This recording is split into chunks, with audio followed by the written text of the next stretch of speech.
Howdy, howdy. We are back in the swamp talking about fungus, talking about mushrooms. Specifically today, how to grow mushrooms, how to convince the fungi to give us those sweet, juicy, meaty little fake meaty little morsels called mushrooms.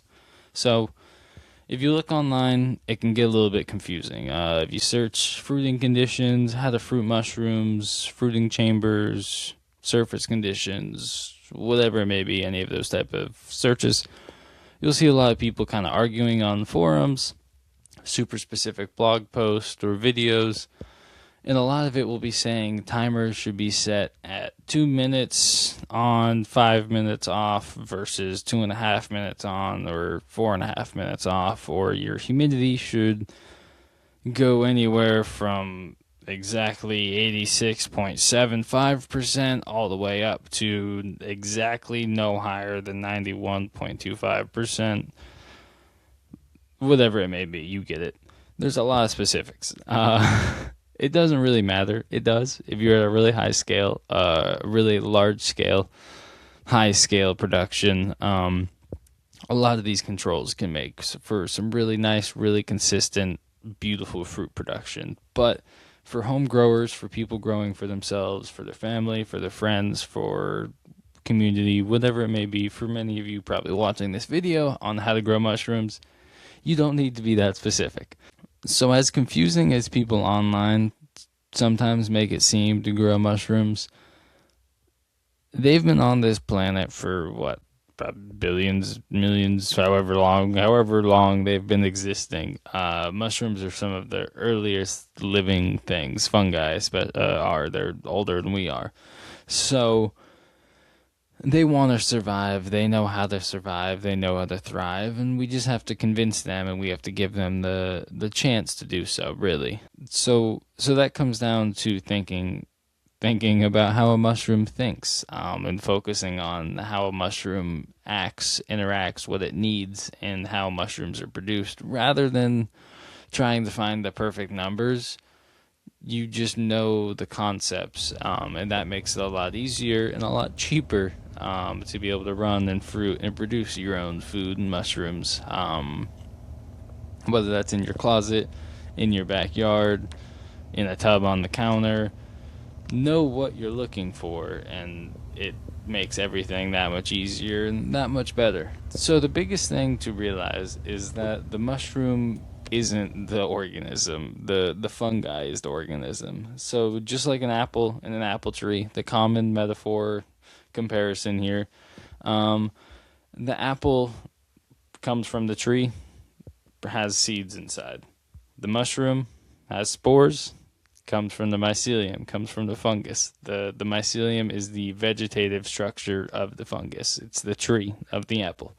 So when people talk about an apple or as an organism, they realize that the tree is the main organism in function. It produces the fruits, it obtains the nutrients, obtains the water, spreads out, produces biomass and such. But a lot of times for mushrooms, people kind of think that the mushrooms are just the mushrooms. They're mushrooms. It's the thing. That's the thing. They just grow out. They have the little roots sometimes when you pull them out of things.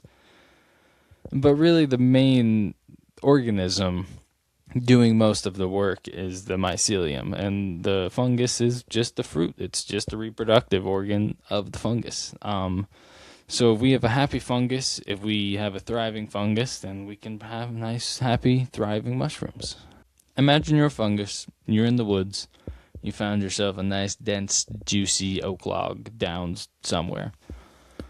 You're going to keep consuming it maybe for a couple months, maybe for a couple years. It depends. And then finally, it's going to hit a spring or a fall or something where there's a bunch of extra moisture in the air, and your log has gotten enough moisture, and you're going to realize that I'm running out of food.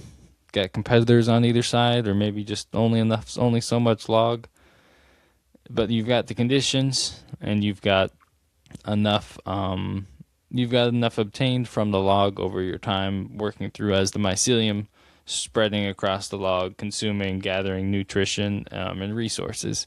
So once you have the environmental conditions at that point, you've spread across. Then you have the external moisture, kind of cooler temps, or the temperature swings, humidity swings, some evaporation, fresh air.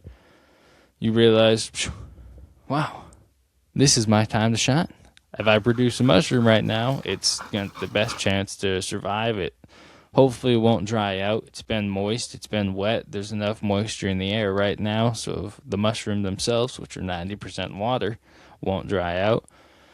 Or cooler temperatures for same reason, so it won't dry out. Or mushrooms are competing, like in the log, they're competing with external things, whether that's different fungi, whether that's different bacteria, whether that's squirrels. So hotter conditions, everything's working faster, competition included. So that's why mushrooms like some cooler temperatures. That's when they're able to develop nice dense fruiting bodies. But it takes months, it takes years. They're in the wild in the soil, or decomposing dead wood, and downed logs and trees and stuff like that. But they'll be in the mycelium. It's not visible to us unless we break into the log. But we don't see it working. We don't see it spreading. We don't see the tree of the mushroom spreading across the globe, the soil, the trees, the dead biomass. But it's in there, it's working, it's spreading, it's gathering its resources in preparation to be able to fruit mushrooms. The one reason that an organism exists is to reproduce. It's why things live. It's to exist, recreate, die, pass on their genes, some evolution, Darwin, something, I don't know. There's probably exact words and things for this. But a fungus is the main thing. It's in the woods. They're all around us. That's what we're caring for. We're trying to manipulate and simulate the environment for the fungus to produce the mushrooms for us. So we can do that without fancy gadgets, without fancy setups, sensors, automation, bells, whistles, all the such. So when we cultivate, we're just mimicking and recreating these conditions. We're providing a block with the mushroom substrate, which is hydrated, it has enough food, it has enough moisture, it has the vitamins and minerals. It's sterile, so that way no other competitors are there. It can just be that one organism. And then once that is fully consumed, we're opening up, slicing a block, a little X, square, slicing the top off the block, opening up the tub, whatever it may be. We're then, once it's fully colonized and spread across, we're then exposing it to fresh air and changing the humidity and adding moisture to the surrounding area, or the environment to up the humidity, and then adding fresh air, which is helping evaporate and then re-moisten. So we're hitting these swings that we see in nature, and that's what happens in a grow room, whether it's automated or a tub on somebody's counter.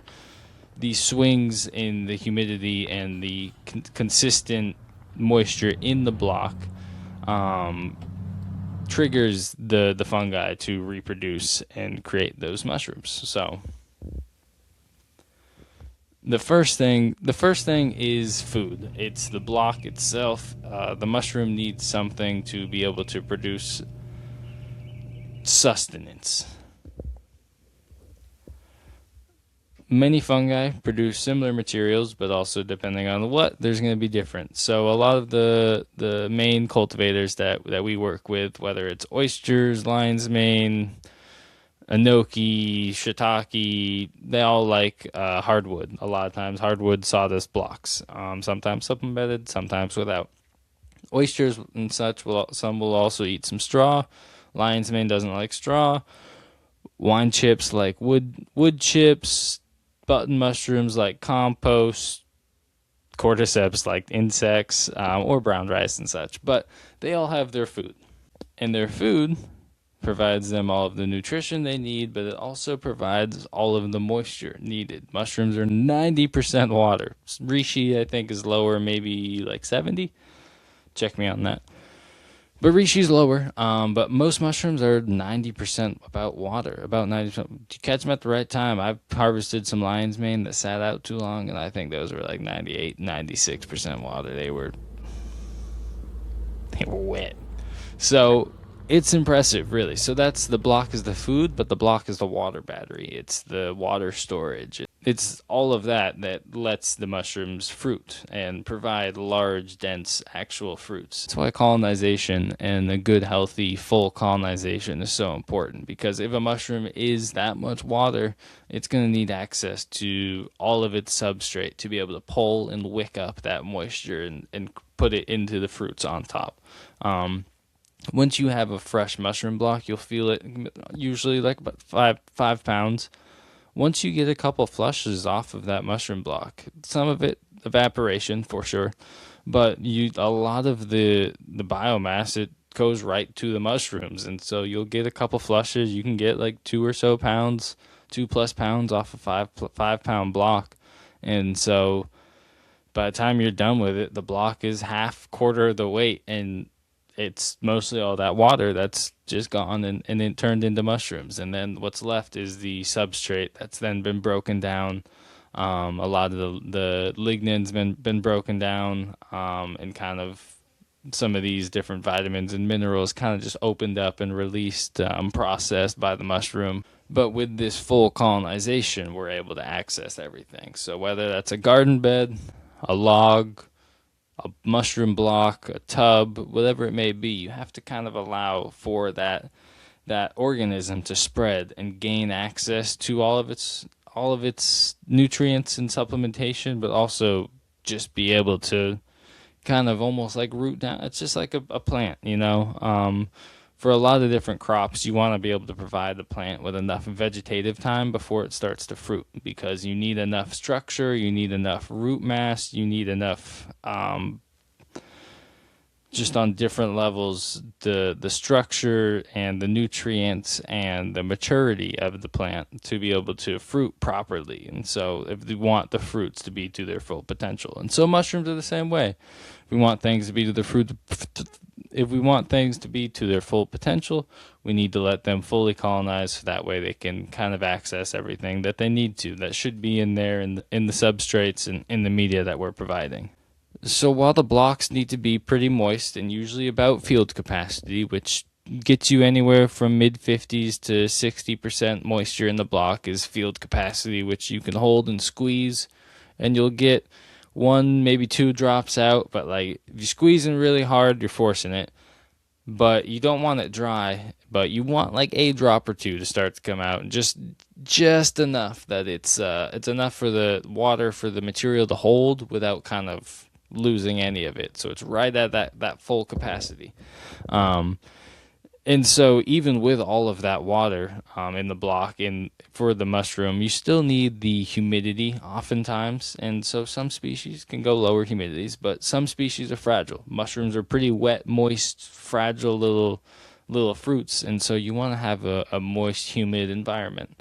If you have a lot of air, winds blowing through, things are going to dry out more so than if you have a kind of enclosed little vessel that keeps things a little bit more secluded, less wind, less air exchange, and can kind of let that humidity start to build up a little bit.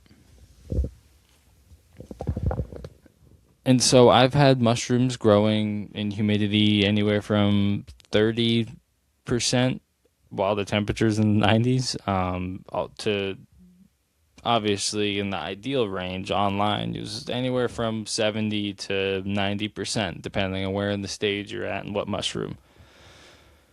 But knowing your mushroom and knowing your genetics helps you decide what exactly you can get away with. And so not everything is going to like. I've fruited some corals or some bear's head that hated the 30% humidity dips and got a little crispy. It was also the temperature, but knowing your genetics and finding the right genetics helps. But know that your humidity doesn't have to be perfect. You can let things dry back a little bit and let your grow room kind of start to dry back before you get it and keep it wet again, because if you get and keep your grow vessel 80, 70, 90% humidity, constantly damp, you're going to also encourage the growth of some other competitor organisms, some other contamination. So letting some things dry back a little bit, as much as the mushrooms are able to handle, can kind of help balance that. But But the moisture in the air is what helps the mushroom know, hey, it's a good time. I've got enough water here. I've got enough water above. It's a good time to be able to fruit. And so similar to your grow room or your grow chamber, you're gonna want to keep it humid. Spray the vessels, spray the walls. Don't spray the fruits or the block themselves too much, but spray the vessel and maintain that humidity in the environment. And so when we start thinking about vessels in different environments that we're putting the mushroom block in, that's where it becomes crucial to think about fresh air exchange. So fresh air exchange, just as it sounds, it's just about the exchange of fresh air for the chamber, for the fruiting tent, for the block.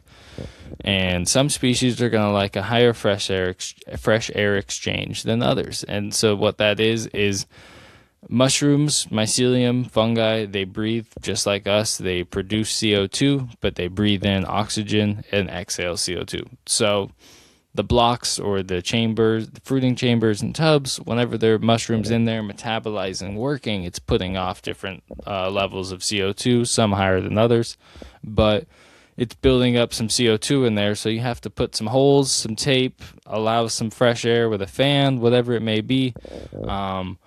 Allow some fresh air exchange for the organism so it doesn't get choked out just like we would. So for myself in my outdoor tent, I just leave the doors slightly cracked. I leave them about a third cracked for my fresh air exchange. And if I have more blocks in there, I'll leave one or two a little bit more open. If I started to really fill it, I'd probably cut a hole in the side. But you have to read your mushrooms, know how many blocks you have in there to kind of gauge your fresh air exchange. And with that, you're getting evaporation and drying out your blocks. So evaporation is kind of like this nice but too much is bad little thing for fruiting mushrooms, in that it's kind of the light evaporation of the surface moisture, the moisture sitting right on the surface of the block. The evaporation of that kind of helps trigger the primordia, which is the baby mushrooms forming basically. And so the evaporation is nice to an extent, but you don't want a heavy, hard evaporation. You want a slight evaporation to kind of pull that moisture to the surface, but then enough moisture around in the environment that's able to turn into primordia. So too much fresh air exchange in your environment and your blocks and things are going to dry out too much, and you need to add more moisture. Depending on how much technology you want to run, you need to kind of balance that. If my tent doesn't have too much in it, I'll close the tent, and so that way I get lower fresh air exchange. But I don't have too many things breathing in there, so it's fine. In that way, the blocks don't dry out. More blocks, you can maintain higher humidity. You get where I'm going with this. You play the game in the balance of giving it enough air that it needs, but depending on your setups, you can reduce that air so that way you don't get things too dry. But a little bit of fresh air exchange can trigger a little bit of that evaporation, and sometimes that's what's needed to get those fruits forming. And with playing with fresh air exchange and CO2, there's ways to read the mushrooms. And so if the mushroom is reaching and you see real long, kind of getting a little leggy, a little necky, and just like reaching up looking for air, when we're growing rishis, when we're growing antler rishis, if you give it a side slice full access to oxygen, it'll produce a conch. If we leave it in the bag and force it to be stuck in there with all of the CO2 it's producing, it produces these antlers that just long, shoot up, pointy little things, because it's the mushroom looking for fresh air. You'll see it in nature sometimes. If you see a reishi growing out of the ground, it'll have a little prong coming out of the ground, and once it gets above the leaf litter, above that little layer where the fresh air and the wind's actually blowing, it'll conch out. And so the reishi in the bag are just sitting there antlering, looking for fresh air, not choking to death because they're able to take it, but basically in there choking. And so if you have oyster mushrooms and the caps are super small and it's just like really long, it's all stem, just reaching out constantly, you just need more fresh air. Lion's mane, similar. If you see it becoming a little bit more foamy and corally and weird, and you aren't getting the proper dense mass and fruit and long teeth fruit body formation. That comes down to fresh air exchange. And then with that balance, the moisture in the air and everything, and humidity drops. If your mushrooms are going a little bit brown and kind of crisping up and kind of crackling or crackling, that's often a sign that you need to raise and up your humidity. Too much humidity can look like foamy, fuzzy myceliums or mycelium on some of the fruit bodies. The mushrooms of the lion's mane will get a little spongy looking, a little cauliflower like. But all of these are just different ways of reading and evaluating the mushrooms and making slight tweaks to the environment. So with this balance of fresh air exchange, humidity, moisture in the block, and again, that's like we haven't even gotten into temperatures, but moisture, the humidity can definitely range. The humidity can be anywhere from the 30% up to the 95%, dropping, swinging around. The moisture in the block can definitely vary quite a bit. Same with the oxygen and the fresh air levels. It depends on the organism, and it depends on your conditions and what you're starting with. And then we get into temperature and genetics. And so genetics, I'm going to mostly leave genetics. That'll be a later videos and dives and such, but that is a huge role. So you have to pick the right organism. If I were to try and grow morel mushrooms in a 5-pound substrate block in my outdoor tent that reaches 100 degrees, I'm not going to have any success with it.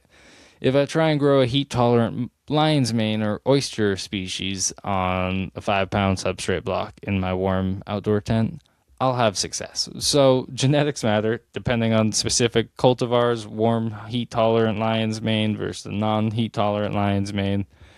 There's a lot of levels to it, so we're not going to go fully into it here. But temperature then. The temperature is where things get a little bit tricky, and this is where it does play in a lot to the different organisms and both the species that you choose and different organisms that may be inhabiting and coming to take over your block. So warmer temperatures is higher level of contaminants. Different molds and things can just thrive and work faster than mushroom mycelium sometimes. So that's when you need to make sure you're starting with good clean material. If you are starting with good clean material, good healthy mycelium, the temperature swings and some of the temperatures that you'll see online are super strict on needing to be 55 to under 70 degrees. If it's over 70, it'll all die. If everything's healthy and you have proper moisture in your block, certain strains, I've just pulled a lion's mane that was fruiting up into 104 degrees. Multiple days was reaching pretty warm, about 104 degrees in the tent, which outside's hitting about 94, 95 degrees. So with the cement, local cement houses, my shade cloth and stuff, it's still building up some heat and no moisture added, just letting it rain sometimes and dew points. But I've seen better lion's mane. Absolutely. It's not perfect. There's a little schmutz on top, but still in these conditions, at really high conditions, I've been able to produce really nice fruit bodies. And others at 96 and so degrees, and some moistures in the 90s as well, and some more of those coming up. So we'll see. But with the temperature, you can use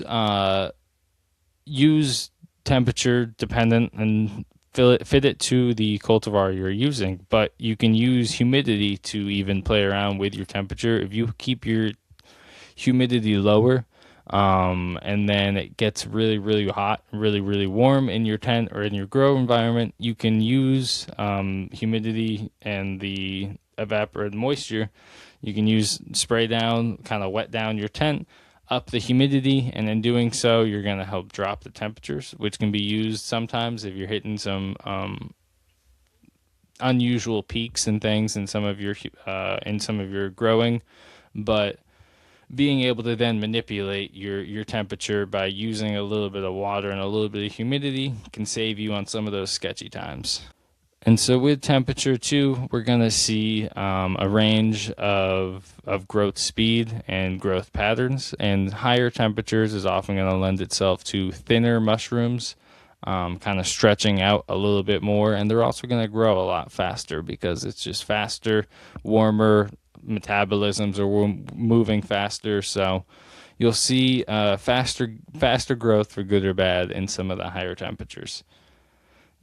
Finally, we're going to touch a little bit on some light and some natural cues, but you don't really, even though online I've seen some people swear by their routine, their light, their 12 hours on, 12 hours off for their mushrooms and blah, blah, blah. If you're growing cannabis or a photoperiod sensitive plant, you should probably have a specific light and timer. I just kind of grow them. I have a timer, but it doesn't even work very consistently, and I just kind of let it go because most mushrooms are more phototropic than some are more phototropic than others, and so they just kind of use the light to know which way is up more so, and some of them use the light to develop color. If you grow pink oysters in the dark, they're not going to have their nice pink color. If you grow pink oysters too much light and they cook, they're not going to have their pink color. But somewhere in between with a nice light source, they help develop that nice pink. Same with golden oysters and the yellow. Blue oysters, more about temperature on that color. But light has a definite role. Same with antlering reishi. You can form your reishi in different shapes depending on where your light source is. It'll grow towards the light source. So you can create some really cool living bonsai, living art. I've got a little project and 2 bags in a tub going and trying to just zigzag it, work it one direction. But oftentimes you don't need fancy grow lights. You don't need fancy timers. Mushrooms don't need light to grow. Some species are a little bit more sensitive than others, but the basics, they're not that sensitive, and they like light more so just to kind of know which way is where and to develop a couple different things.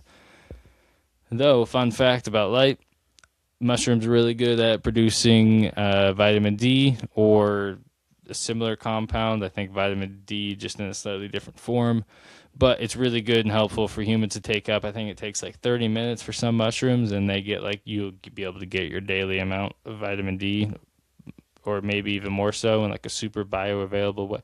I'll put some papers up and maybe I'll do a different, but it's really incredible. That's a video for another day. Look into it and wait for it. Vitamin D in mushrooms. It's awesome. But grow lights don't really do that much. They're helpful, but don't lose sleep over it. So, I don't know. We covered a lot. Did I cover everything? Probably not. So I'll do another one eventually, but mushrooms, fungi. The fungi are the main organism. To grow the mushrooms, we need the fungi to be happy and the fungi to establish itself, have enough access to enough food, enough water, enough moisture, and we need those environmental triggers to kind of tell it, now's the best time you've got to kind of continue your genetics, continue your life. So food, water, fresh air, humidity, light and temperature and genetics are kind of different focuses, but with those, we're able to manipulate the environments and manipulate the fungi without perfect conditions, without automation, without grow things and fancy gadgets. We can use things like puppy pads that hold moisture in a Martha tent, or some perlite, or just spray a bottle of water around. Whatever it is, you can keep things pretty simple. I don't run any technology, any humidity. I don't run numbers. I just am trying to show people how possible some things are. But when you know what a mushroom's looking for, what it takes to fruit, why some aren't going to fruit at certain times, and what to look for, it makes it a lot easier. And with mushrooms and how fast they grow, the generations or just the turnover rate, you can learn a lot and do's and don'ts on how to fruit mushrooms pretty quickly. So focus on food, moisture. Moisture is huge. Lion's mane loves moisture, but they can take some drawbacks. Oysters, they need some good moisture. Reishi are a little less sensitive, but still, you need moisture. Mushrooms are 90% moisture. You you don't want them running out. If they run out, they're not going to provide many fruits or smaller fruits. You need enough nutrition. Nitrogen, I think, is the biggest factor for a lot of the bioactive compounds and a lot of the production levels and yields. But really also water with the yields. And then some temperatures and humidity. You can play around those depending on your species. Kind of look into it and see what some ranges can be, and then test them and make it drier, make it hotter, and I promise you'll be surprised a good amount of times. Freckle chestnuts, they want the cold. Some things, enoki, they want these colder temperatures. But if we focus on trying to recreate the environment, trying to manipulate nature and create nature within our fruiting block, and read the mushrooms as so, it becomes an easy, fun little game that we can do and connect to the mushrooms and read them and the environment to produce some nice, delectable, juicy, fat morsels without being super complicated and dealing with numbers. We just kind of run by feel and trial and error and over time, and you learn and you get better, and that's what's really important. Grow charts are safe. They're like, they tell you. Psh, we learn. We make it happen ourselves. It's like a chef, when you can just like, no recipe. I'm not a chef. But no recipe, just do things. You can taste it and you can know it needs.